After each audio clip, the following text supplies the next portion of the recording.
Faith family, I am glad to be back here at a little recording studio, getting a chance to just kind of present you with a devotional thought for today. And so we're kind of continuing our conversation about sanctification, what it looks like, to grow in our relationship with Christ. Brother Brent looked at 1 Corinthians 6, 9 through 20.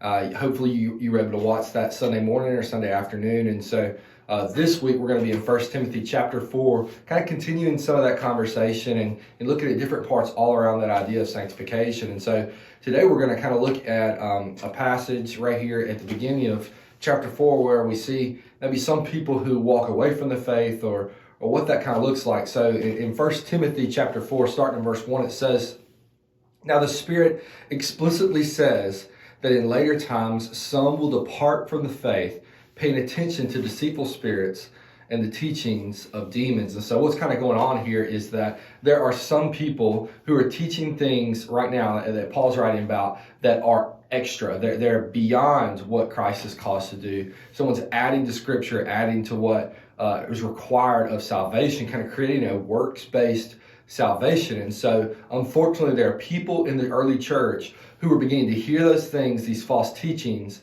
and they were beginning to believe them. They were beginning to believe that these things were also required for salvation. And some went so far as to walk away from the church or walk away from the Christian faith and into this works-based salvation, this works-based faith. And so what Paul is kind of writing here is, hey man, some people are going to depart from the faith that you have. Because they believe these false teachings. And I think there's a couple things we need to understand about people who depart from the faith. One is that, and Scripture kind of puts this throughout, is that many who depart from the faith were never actually in the faith. Perhaps they came and they fellowshiped with the body. They were a part of the church. They believed the Bible at a time, but they didn't let it transform their life. They didn't submit to the will of God. They didn't submit their life fully to Christ. So they were never actually a part of the faith. And so they're drawn away by these false teachings because they're still looking for fulfillment in something. And then there's another type of person who has submitted their life to Christ, who is a believer, but there's been a lack of discipleship in their life. And so this process of sanctification in the first person had not even begun.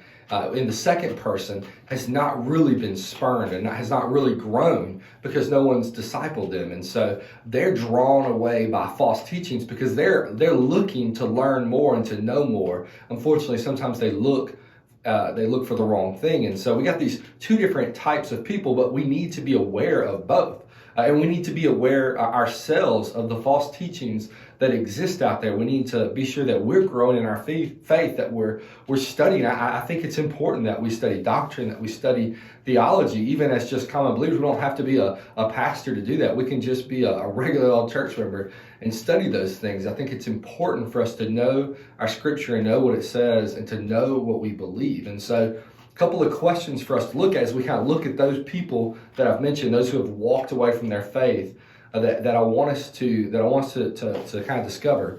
One question is, when have you seen someone walk away from their faith? So when's someone that you have known walked away from their faith? I think we probably know several college students who have done that. It's not to point out college students. It's just true. The vast majority of those who are walking away from the church it's their freshman year of college or their sophomore year of college. They graduate high school, they get to college, and maybe because they weren't a believer to begin with, or because they weren't discipled, or maybe they just were drawn into these false teachings, they walk away from the church. So when have you seen someone walk away from their faith? And then the second question that really helps us ponder that situation, and I hope that you'll take it and really think through, what could you have done to be a part of their life, or what can you do to protect your own children, or to protect your friends, or protect yourself? Those of you who are high school seniors, juniors, who will soon be graduating, go to college.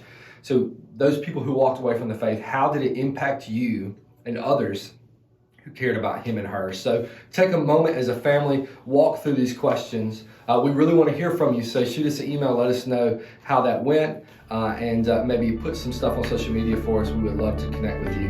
We're praying for you and we love you. Thank you.